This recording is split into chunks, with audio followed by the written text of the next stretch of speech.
Glad to see you, baby. This has been one hell of a day. Welcome to films an NC-17 rating, or are required to be cut in order to avoid receiving said classification. And I'll leave right now, and you'll never see me again.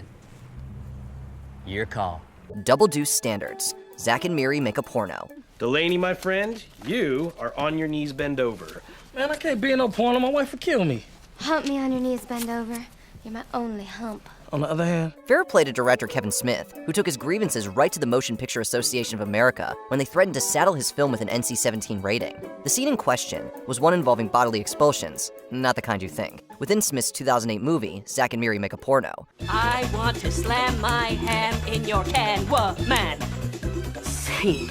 This guy's amazing. Smith specifically referenced R-rated movies like Taking Lives and the Jackass franchise that contained similar content, yet which avoided an NC-17. The MPAA, to their credit, ruled in favor of Smith, and the Zack and Miri scene remained in the picture. Do you want me to give you your cream now? I've been waiting for it all day.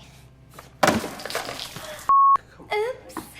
Going down. Blue Valentine. I'm so out of love with you. I've got nothing left for you. Nothing. Nothing. Nothing. There is nothing here for you. The inclusion of explicit sexual content within a movie always runs the risk of the MPAA requesting edits, or even worse, rating a film NC-17. This rating, though not illegal, severely limits the audience a movie can receive upon release, as well as impacting where it can be seen. You're nervous because I feel funny? What does Yes, that I mean? feel like I said the wrong thing. I feel like I shouldn't have said anything. Really? That's an option? Blue Valentine director Derek Cianfrance included a scene of oral sex performed by Ryan Gosling's character upon the character performed by Michelle Williams, which initially led the MPAA to firmly label the film as NC-17. It wasn't until producer Harvey Weinstein challenged the decision that Cianfrance's film was allowed to be released with an R rating. Baby, I'm sorry. I can't do this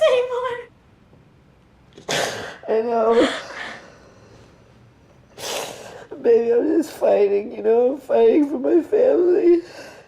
Full frontal. Shame. I could take you somewhere.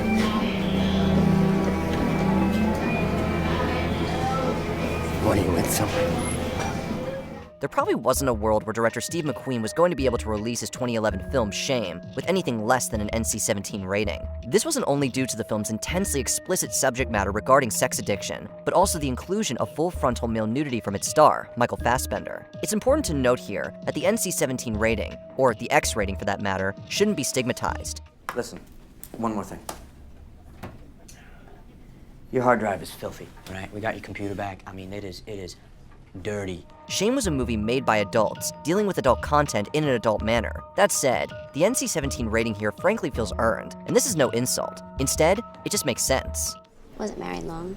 Gave it a shot. Didn't really work out. No. Wow. What? You just seem like What? averse to the whole idea. Shotgun decapitation.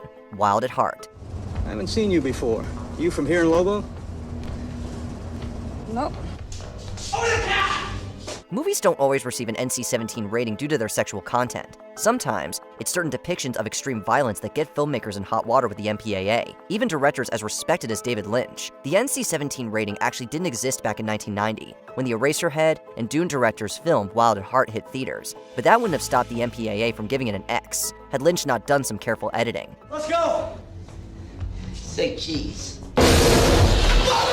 A scene of violence involving a shotgun was given some extra smoke effects to hide some of the details, which allowed for Wild at Heart to receive an R rating. An X rating would have arrived armed with social stigma. Call it, man! You're next. Public Shame. Requiem for a Dream. This is some bullshit, baby. I mean, dynamite. Oh, man, it's something else. There's little in the way of hope or light to be found within director Darren Aronofsky's bleak 2000 film, Requiem for a Dream. The depiction of substance use disorder here is harrowing and full of fatalistic, grim imagery. You know, other people have told me that before. And it was meaningless. One scene in particular, that involved co-star Jennifer Connelly, was initially going to have Aronofsky's film labeled as NC-17. Aronofsky argued that the scene, which saw Connelly's character performing a sex act for money and illegal substances, was integral to the plot and message, and he refused to cut it from the film. The MPAA also didn't budge, and Requiem for a Dream ended up being released unrated, as opposed to compromising on Aronofsky's creative vision.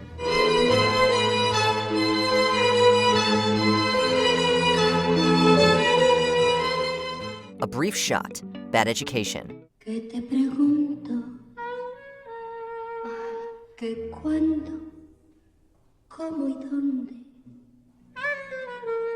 Spanish director Pedro Almodovar is no stranger to controversy, and his filmography is one that's continually been the subject of discussion and criticism. His Bad Education effort from 2004 only included a brief, blink-and-you-miss-it shot of actor Gael Garcia Bernal receiving oral sex. However, the inclusion of this scene meant that Bad Education was going to receive an NC-17 rating. Vale. Para cosas malas las dos juntas, pero para las buenas tú sola. This might not necessarily occur in the modern day, yet at the same time, it's almost important to remember that 2004 wasn't all that long ago. It's remarkable how cultural mores have shifted over the years with regards to depictions of sexuality on screen. Vamos, Enrique, que se va la viajera, vamos, vamos.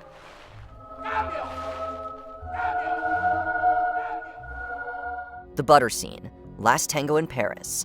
Quel américain, assis par terre, dans un appartement vide, à manger du fromage et à boire de l'eau, tu crois que c'est intéressant?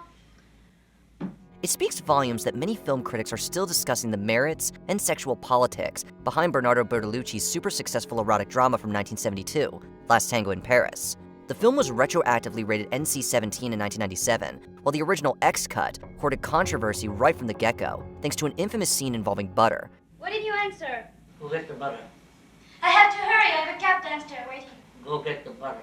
There are some who say that Last Tango in Paris is an example of filmed non-consent, a sexual snuff film hiding behind the pretense of erotic art. There are still others who hold fast to Bertolucci's legacy within the New Wave and post-neo-realist movements, despite comments from actress Maria Schneider regarding her humiliation while performing the simulated act.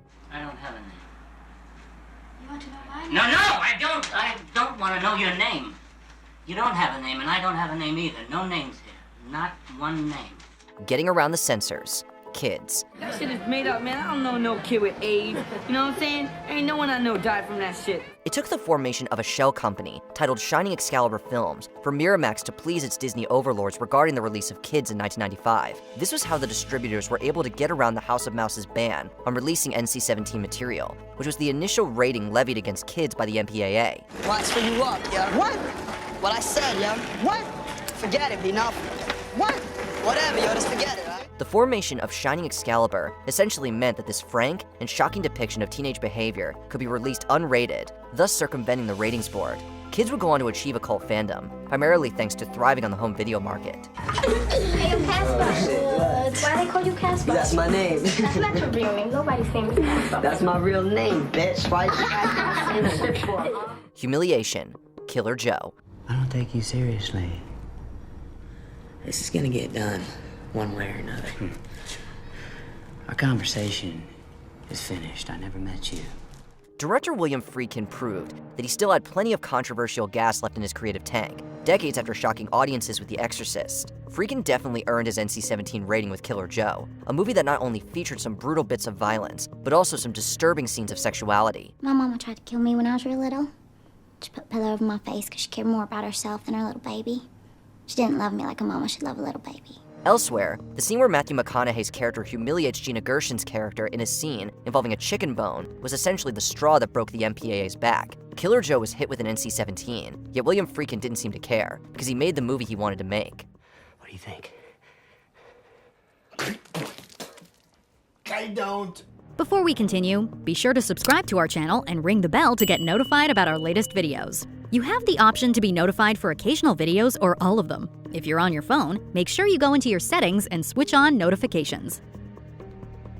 Assault, Blonde. The French are glad to die for love. They delight in fighting duels. It isn't only the studios that have to face down ratings board. Streaming giants such as Netflix still have to contend with content labeling when they decide to release films to the multiplex. Director Andrew Dominik took some liberties with regards to his 2022 adaptation of Joyce Carol Oates' 2000 novel, Blonde, which itself was a fictionalized reimagining of the life of Marilyn Monroe. You're this baby. That was me.